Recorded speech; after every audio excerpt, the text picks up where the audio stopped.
L'exercice 2, un exercice un peu plus consistant sur les intégrales de Wallis. Donc il y avait toute une première partie qui était rappelée, mais qui avait été faite en DS. Donc je ne recorrige pas la première partie. Je vous invite à regarder une autre vidéo. Alors je crois qu'on peut la mettre en lien direct. Donc voilà, si j'ai un petit peu de chance, il y a le lien vers la vidéo en question qui apparaîtra directement à ce moment-là. Et puis sinon vous chercherez dans la liste des vidéos. Alors, on s'intéresse à la limite lorsque n tend vers plus l'infini de l'intégrale de 0 à n de exponentielle de moins t carré dt. Évidemment, si on était capable de trouver une primitive directe de cette intégrale, de cette fonction pour calculer l'intégrale, eh bien, il n'y aurait pas toute cette partie du travail, donc évidemment, on ne peut pas se lancer directement dans un calcul de cette intégrale. Première question, pourquoi peut-on affirmer que pour tout n, in existe? Et là, j'ai vu un certain nombre de choses qui montrent que vous avez été chercher des informations ailleurs, parce que vous avez été chercher une solution qui n'en est pas forcément une très très loin, vous m'avez parlé de fonction intégrale et tout, on n'est pas du tout dans ce registre. On va simplement dire qu'on a une fonction qui est continue sur un intervalle fermé borné qui s'appelle un segment, et ça va nous suffire à justifier l'existence de cette intégrale. La fonction qui a t associe, il y a n là-dedans, donc je commence par me donner un n appartenant à n. La fonction qui a t associe 1 moins t2 sur n, c'est une fonction polynomiale, et continue sur R, donc sur l'intervalle fermé borné, j'insiste là-dessus, c'est important, donc sur 0 racine de n, puisque c'était l'intervalle d'intégration. J'ai une fonction qui est continue sur l'intervalle sur lequel j'intègre. Donc par composition, la fonction à intégrer, l'intégrande, 1 moins t carré sur n à la puissance n aussi. J'ai une fonction qui est continue sur l'intervalle sur lequel j'intègre, et cet intervalle est un segment, c'est-à-dire un intervalle fermé borné. Donc, in existe. Et comme j'ai fait ça pour tout entier n, alors, dans n étoiles, alors ici il y a n étoiles parce que c'est du t carré sur n. Rien d'autre à dire pour cette première question. Deuxième question. Montrer à l'aide d'un changement de variable que pour tout n appartenant à n étoile, in est en lien avec une des intégrales de Wallis de la première partie. Les intégrales de Wallis de la première partie, on a vu deux façons de les voir, soit l'intégrale de cosinus n, de cosinus à la puissance n, entre 0 et pi sur 2, soit l'intégrale de sinus à la puissance n. Ce qui veut dire que, pardon, par rapport à l'intégrale qui nous est donnée, donc, hop, je vais réécrire ça. In, c'est quoi? C'est l'intégrale entre 0 et racine de n, de 1 moins t2 sur n à la puissance n dt. On nous dit clairement de faire un changement de variable. Alors déjà, il y a plusieurs choses à voir, c'est qu'il va falloir faire apparaître du cosinus ou du sinus. Sinon, il n'y a aucune chance de faire apparaître w quelque chose. Ensuite, donc si on veut faire apparaître du cosinus ou du sinus, il va falloir que je pose un changement de variable qui va faire apparaître du cosinus ou du sinus, évidemment. Deuxième chose, il faut que j'arrive à faire apparaître ici comme borne pour mon intégrale pi sur 2. Le 0, c'est plus simple. Mais voilà, j'ai ces deux contraintes. Il va falloir que je fasse un changement de variable qui fasse intervenir soit du cosinus, soit du sinus, et qui me permettent de modifier ça. Donc évidemment, un changement de variable affine n'a aucune chance de donner une bonne réponse. Donc ça, on oublie. Il va donc falloir qu'on fasse apparaître du cosinus ou du sinus. Alors ici, si je regarde les choses, j'ai du 1 moins t carré sur n, donc il faudrait, alors je vais marquer ça en mode brouillon, il faudrait que t carré sur n, ce soit un cosinus carré ou un sinus carré. Mettons du cosinus carré. C'est-à-dire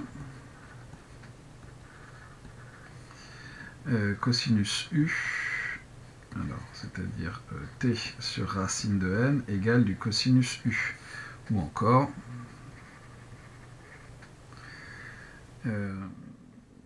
t égale racine de n cosinus u. Cela étant, pour avoir 0, il faudrait que j'ai du pi sur 2 ici, et ici, il faudrait que j'ai du 1. Bref, j'aurai des variables, des bornes changées, ça peut se faire, mais on va être plus malin. Donc ici, je vais mettre du sinus carré, et ici, j'aurai donc du sinus, et ici, j'aurai du sinus. Et de cette façon, j'aurai les bornes dans le bon sens. Donc, ma partie brouillon est terminée. Évidemment, c'est quelque chose que vous mettez au brouillon, que vous ne mettez pas dans une copie. Posons t égale racine de n sinus u. On n'a pas de souci là-dessus. Et donc, on a bien t qui est entre 0 et racine de n. Et la fonction qui a u associe racine de n sinus u est de classe C1 sur l'intervalle en question. Alors ça c'est important parce que si vous fabriquez un changement de variable qui ne permet pas d'atteindre les bornes, eh bien vous ne pourrez pas obtenir ce qu'il faut. On a donc in égale l'intégrale. Alors, pour que t soit égal à 0, il faut que sinus u soit égal à 0, donc que u soit lui-même égal à 0. Pour que t soit égal à racine de n, il faut donc que sinus u soit égal à 1, ce qui correspond à pi sur 2. Ensuite, j'ai du 1 moins t carré sur n, donc je vais avoir du 1 moins sinus... alors, je vais mettre du n, sinus carré u sur n. Le tout à la puissance n, et mon dt c'est du racine de n cosinus u du. Bon. C'est-à-dire, hop, ça se simplifie. Ici, j'ai du 1 moins sinus carré, donc du cosinus carré. J'ai la racine de n qui peut sortir. Et j'ai donc du cosinus u à la puissance 2 fois n plus 1, donc 2n plus 1, du. Conclusion. Pour tout n appartenant à n étoiles, cela étant a priori... non, ça ne fonctionne pas pour n égale 0 puisque la suite in n'est pas définie pour n égale 0. Eh bien, in est égal à racine de n, et ici c'est bien du w 2n plus 1. Donc la difficulté ici, c'était de trouver un bon changement de variable qui permette d'avoir la bonne intégrale. Nouvelle page. Question suivante. Question C. En déduire la limite de IN. D'après la question de la partie A, 6C, Wn équivaut en plus l'infini à pi sur 2n. Donc, c'est une composition à droite, en fait. W2n plus 1 équivaut en plus l'infini à pi sur 2 fois 2n plus 1, c'est-à-dire pi sur 4n plus 2, qui équivaut lui-même en plus l'infini à pi sur 4n, c'est-à-dire du pi... Alors, racine de pi sur 2 racine de n. Donc, in équivaut en plus l'infini à racine de n multiplié par racine de pi sur 2 racines de n, c'est-à-dire du pi racine de pi sur 2. Conclusion. In tend vers racine de pi sur 2 lorsque n tend vers plus l'infini. Vous voyez que maintenant, qu'on maîtrise les équivalents, on va les utiliser beaucoup plus, et quand on sera coincé avec des équivalents, on passera au développement limité. On a terminé la première question. Question 2. Justifier l'existence de Jn. Ah, ça c'est intéressant, on a le même genre de question qu'à la question 1a, sauf que cette fois on a une puissance moins n. Soit n dans n étoiles. On a 1 plus t2 sur n à la puissance moins n, qui est égal à 1 sur 1 plus t2 sur n à la puissance n. Donc on a l'inverse de la fonction de tout à l'heure. Or, pour tout t appartenant à R, vous avez 1 plus t2 sur n, qui est différent de 0. Donc j'ai l'inverse d'une fonction qui est continue sur R, mais 0 racine de n, qui ne s'annule pas, donc ma fonction est continue. Par conséquent, d'après la question 1a, la fonction qui a t associe, d'après l'un et par inverse, je vais noter ça comme ça, la fonction qui a t associe 1 plus t2 sur n à la puissance moins n est continue sur 0 racine de n, qui est un segment. Conclusion. Pour tout n appartenant à n étoiles, Jn existe.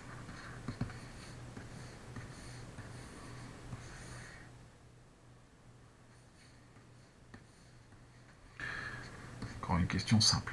Question B. Montrez à l'aide du changement de variable u égale arctangente de t sur racine de n. Que pour tout n appartenant à n étoile. Donc déjà, je peux remarquer que la fonction qui a t associe arctangente de t sur racine de n et C1 sur l'ensemble qui nous intéresse, c'est-à-dire sur 0 racine de n. Pas de problème. Ensuite, je l'appelais phi.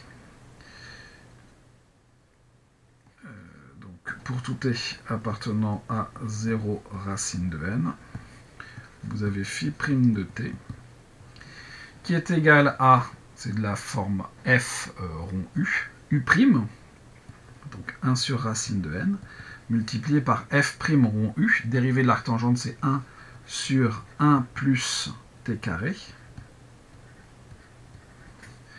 Voilà ma formule. Bon. Et donc, il va falloir que je fasse apparaître ça. Et donc, si je me donne n appartenant à n étoiles, Jn, c'est l'intégrale de 0 à racine de n. De quoi? Eh bien, de 1 sur 1 plus t carré sur n à la puissance n dt. Bon. Et là, il faudrait que je fasse apparaître ça. Bon.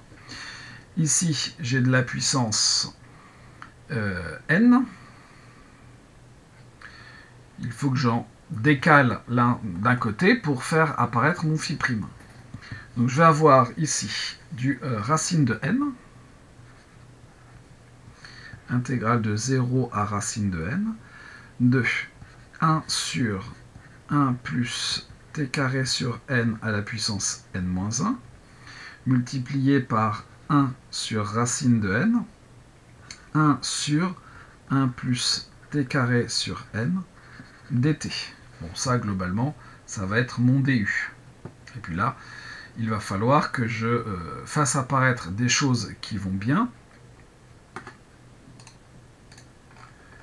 Mais ici, là, c'est pas facile de voir l'arctangente. Bon.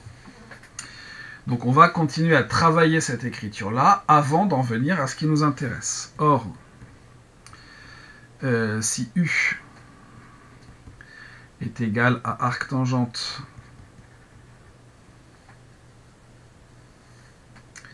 de t sur racine de n, c'est ça, Alors, je peux écrire mon t. Alors, tangente u, je vais dire la chose comme ça plutôt. Tangente u est égale à t sur racine de n. Et donc, t, ça sera racine de n, tangente u. Et ça, c'est peut-être plus facile à voir comme ça. Maintenant, Jn, donc c'est toujours mon intégrale de 0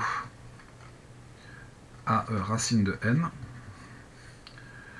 Et en fait, même cette écriture-là, pardon, on n'en a plus besoin, de 1 sur 1 plus t2 sur n à la puissance n dt. C'est égal à l'intégrale. Alors, lorsque t vaut 0, eh bien tangente u vaut 0, c'est-à-dire que u vaut 0. Lorsque t vaut racine de n, eh bien tangente u vaut 1, c'est-à-dire qu'ici on a du pi sur 4.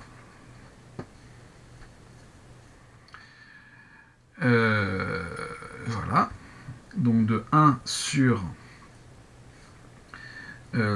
quoi? Donc sur 1 plus t2 sur n, c'est-à-dire du n tangente carré u sur n à la puissance n multiplié par racine de n tangente u du.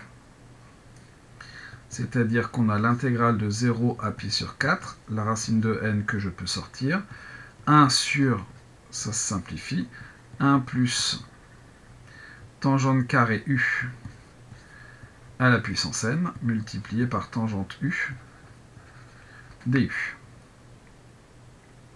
Non, c'est pas... j'ai oublié de dériver. Ici, je vais avoir, donc, par exemple, du 1 sur cosinus carré u.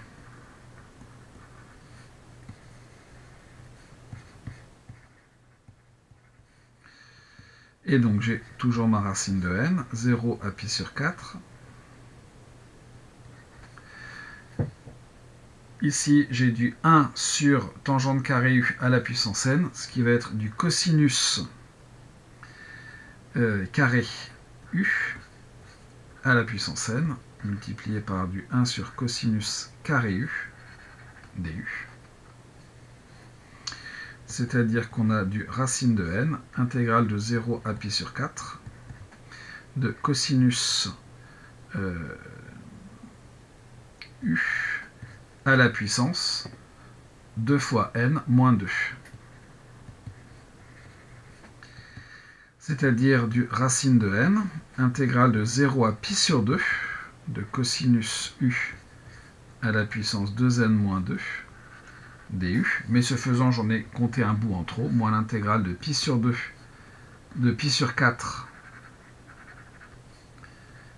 à pi sur 2, de cosinus u à la puissance 2n moins 2 du. Comme ça, ça me fait bien finalement l'intégrale de 0 à pi sur 4. Conclusion. Pour tout n appartenant à n étoile, Jn c'est racine de n multiplié par cette intégrale qui est du w 2n moins 2 moins racine de n multiplié par cette intégrale que je vais laisser comme ça pour le moment.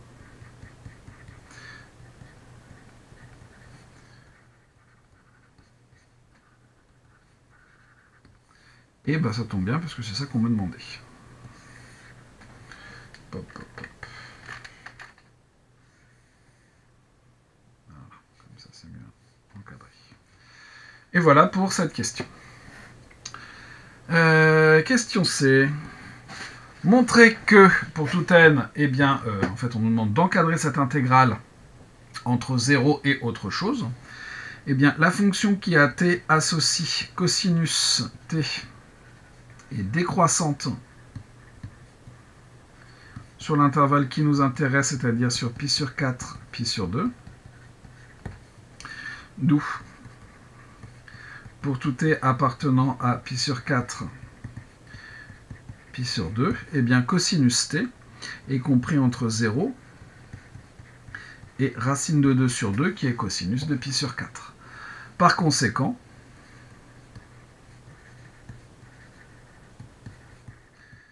on va élever à la puissance 2n moins 2.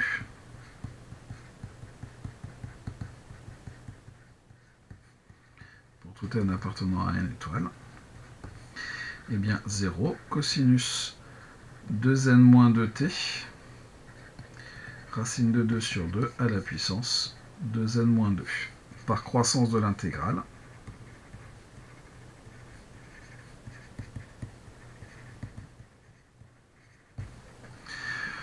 L'intégrale de 0 qui fait 0, plus petite que l'intégrale de pi sur 4 à pi sur 2 de cosinus 2n moins 2t dt, plus petit donc que l'intégrale de pi sur 4 à pi sur 2 de racine de 2 sur 2 à la puissance 2n moins 2 dt. D'où ce que l'on veut. Pour tout n appartenant à n étoile, on a 0 plus petit que cette intégrale.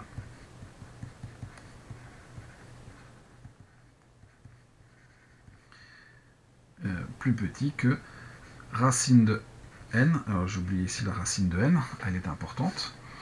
Et ici, là, cette partie-là, je peux la sortir de l'intégrale. Il me reste l'intégrale de 1 entre pi sur 4 et pi sur 2, ce qui nous fait du pi sur 4.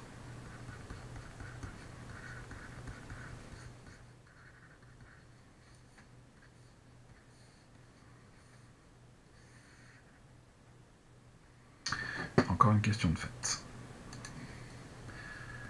Question suivante. En déduire la limite de Jn. Bon. Eh bien, vous avez racine de n, racine de 2 sur 2 à la puissance 2n moins 2. C'est en fait une exponentielle négative. C'est exponentielle de racine de n, ln de... non, je vous dis des bêtises. C'est racine de n, 2n moins 2, ln de racine de 2 sur 2. Or, racine de 2 sur 2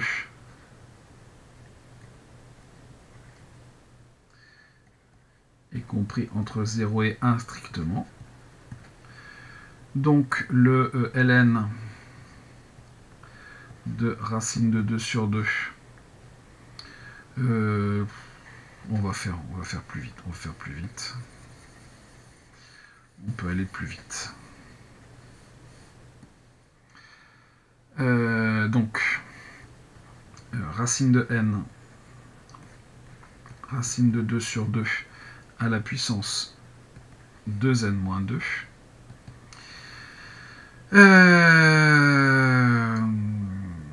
C'est racine de n 1 quart, 2 quarts, donc 1 demi, à la puissance n moins 1, si vous voulez, c'est du 2, racine de n, 1 demi, à la puissance n. Et là, c'est des croissances comparées, par croissance comparée, puisque 1 demi est compris entre moins 1 et 1, vous avez du racine de n, 1 demi, à la puissance n, qui tend vers 0 lorsque n tend vers plus l'infini, par croissance comparée.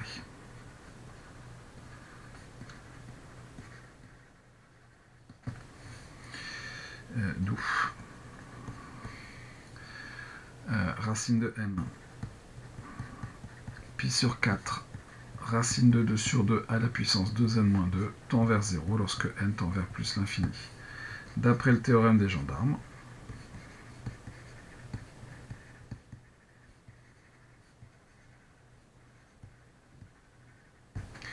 vous avez racine de n, l'intégrale de pi sur 4 à pi sur 2 de cosinus 2n moins 2t dt, qui tend vers 0 lorsque n tend vers plus l'infini.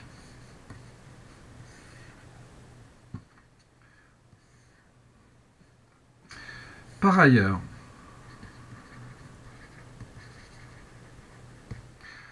W 2n-2 est équivalent en plus l'infini, comme on l'a vu à une question précédente qui commence à remonter.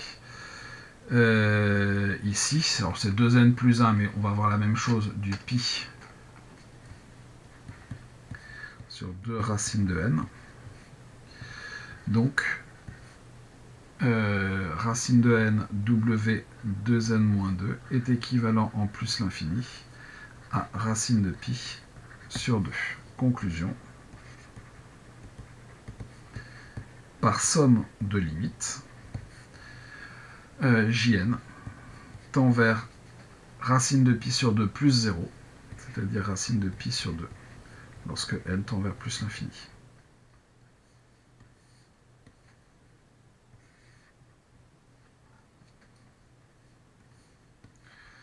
Et on a encore terminé une question. Question 3a. Montrer que pour tout réel x strictement plus grand que 1, on a ln de 1 plus x inférieur à x. Bon, bah, si je considère la fonction phi qui a x associe ln de 1 plus x moins x, phi est dérivable sur moins 1 plus l'infini. Si je prends x dans moins 1 plus l'infini, j'ai phi' de x qui est égal à 1 sur 1 plus x moins 1, c'est-à-dire 1 moins 1 moins x sur 1 plus x, c'est-à-dire moins x sur 1 plus x, et comme x est dans moins 1 plus l'infini, qui est du même signe que x.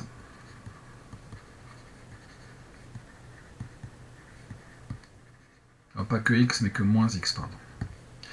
Et donc, ce qui nous permet d'écrire notre tableau de variation. Moins x va changer de signe en 0. Ici, je vais avoir phi' de x. Hop. Ici, je vais avoir les variations de phi. J'ai une valeur interdite en moins 1. C'est positif avant, négatif après. Il me suffit donc d'avoir phi de 0. Phi de 0, c'est ln de 1 plus moins 0, donc c'est 0. D'où, pour tout x appartenant à moins 1 plus l'infini, phi de x négatif. Et il me reste à conclure, et pour ça, je vais prendre une nouvelle page. Pour tout x appartenant à moins 1 plus l'infini, ln de 1 plus x inférieur ou égal à x. On pouvait s'en sortir également avec un argument de convexité, mais ici l'étude de fonction elle se fait très bien et très rapidement. Petit b, en déduire que pour tout x de 0,1, ln de 1 moins x est inférieur ou égal à moins x, qui est plus petit que moins ln de 1 plus x. Bon, je commence par me donner x appartenant à 0,1. Bon, 0,1 est inclus dans moins 1 plus l'infini. Donc, d'après ce qui précède, je peux l'appliquer. J'ai ln de 1 plus x qui est inférieur ou égal à x en multipliant par moins 1. Moins x va être inférieur ou égal à moins ln de 1 plus x. On a simplement multiplié par moins 1. D'autre part, comme x est dans 0,1, j'ai moins x qui appartient à moins 1, 0. Mais moins 1, 0, c'est aussi inclus dans moins 1 plus l'infini. Donc ce que j'ai fait avec x, je peux le faire avec moins x. D'où ln de 1 plus moins x est inférieur ou égal à moins x. En d'autres termes, ln de 1 moins x est inférieur à moins x. Et j'ai tout ce qu'il faut. Je conclus. Mais j'ai bien vérifié que mes intervalles étaient bons. Pour tout x appartenant à 0, 1 ouvert, j'ai bien ln de 1 moins x, qui est plus petit que moins x, qui est plus petit que moins ln de 1 plus x.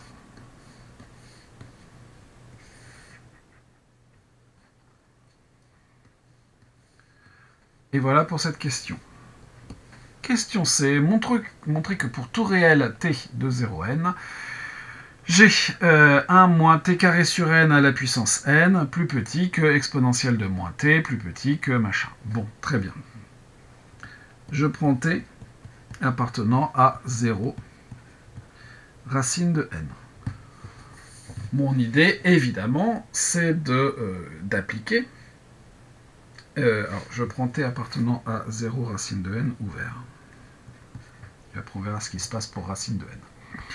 Mon idée, c'est d'appliquer ça avec x, un x qui va bien, qui va dépendre de t, et il faudrait ici que je tombe dans 1. Posons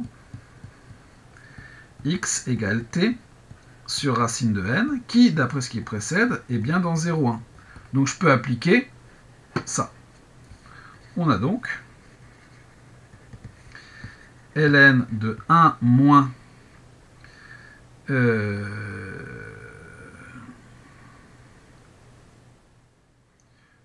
veux du t carré sur n, donc x égale t sur racine de... Alors,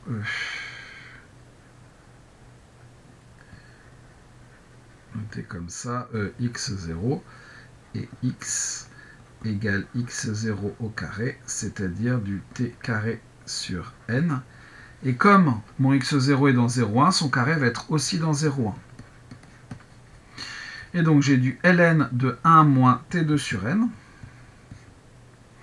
qui va être inférieur ou égal à eh bien, moins t2 sur n, qui va être inférieur ou égal à moins ln de 1 plus t2 sur n.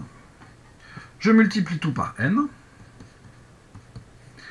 N ln de 1 moins t2 sur n, plus petit que moins t carré, plus petit que moins n ln de 1 plus t2 sur n. Je passe à l'exponentielle. Eh bien, n ln 2 en exponentielle, je vais avoir du 1 moins t2 sur n à la puissance n, plus petit que exponentielle de moins t carré, plus petit que 1 plus t2 sur n à la puissance moins n. Et donc là, je démontrais ça, mais pas pour racine de n. Pour t égale racine de n, vous avez 1 moins t2 sur n à la puissance n qui est égal à 1 moins 1 à la puissance n, c'est-à-dire 0, qui donc est plus petit que exponentielle de moins racine de n au carré, c'est-à-dire 1 moins n. D'autre part, vous avez 1 plus t2 sur n à la puissance moins n, qui est égal donc à 1 plus n sur n, donc 1 plus 1, 2 à la puissance moins n, c'est-à-dire 1 sur 2 puissance n, où je peux me laisser 2 à la puissance moins n. Et ça, 2 à la puissance moins n est plus grand que exponentielle de moins n, car e est plus grand que 2, et la fonction qui a x associe x puissance moins n est décroissante. Donc l'inégalité, l'encadrement, est donc encore valable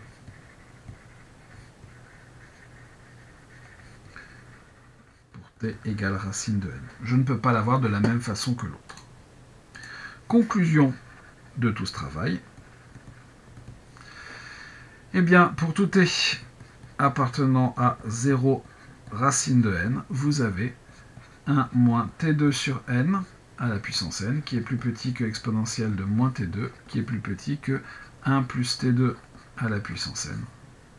1 plus t2 sur n à la puissance moins n. On va y arriver. Et on arrive à la dernière question. En déduire la valeur de la limite de l'intégrale, mais jusqu'à n. Or, ici, je vais pouvoir faire apparaître in et jn par croissance de l'intégrale.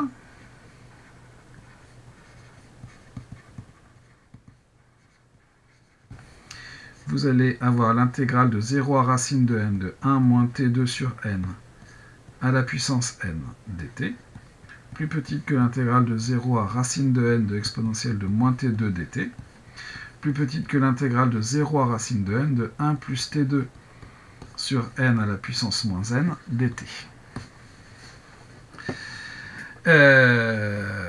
Et donc ensuite, j'applique le théorème des gendarmes. Donc ça, évidemment, on reconnaît IN. Ça, on reconnaît JN. Or, IN tend vers racine de pi sur 2 lorsque n tend vers plus l'infini. Et JN aussi.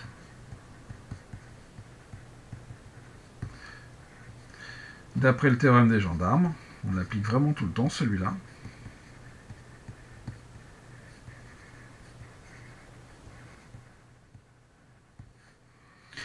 Exponentielle de 0 à racine de n de exponentielle de moins t2 dt tend vers racine de pi sur 2 lorsque n tend vers plus l'infini.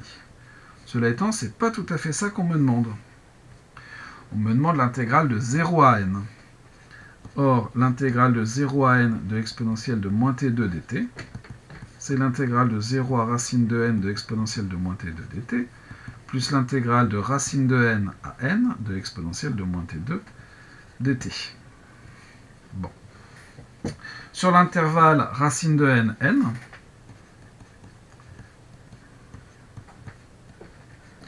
vous avez exponentielle de moins t2 qui va être inférieure ou égale à, qui comprend entre 0, je vais mettre ça comme ça, et l'exponentielle de moins racine de n au carré, c'est-à-dire l'exponentielle de moins n. Car la fonction qui a x associe exponentielle de moins x carré est décroissante sur R.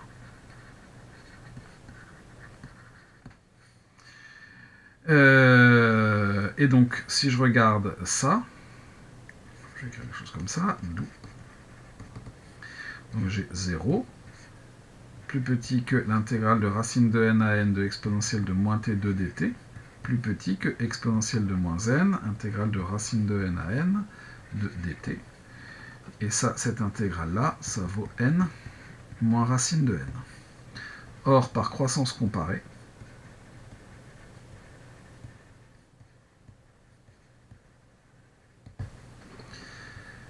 n exponentielle de moins n tend vers 0,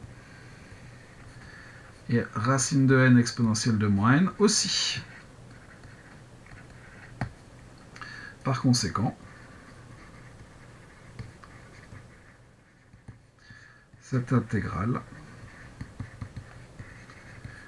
tend vers 0 lorsque n tend vers plus l'infini. Et on n'a plus qu'à conclure. L'intégrale de 0 à n de exponentielle de moins t2 dt tend vers racine de pi sur 2 lorsque n tend vers plus l'infini. Alors vous verrez l'année prochaine les intégrales sur des intervalles non bornés, et on pourrait dans ce cadre-là aller un petit peu plus rapidement sur la fin. Voilà pour ce travail.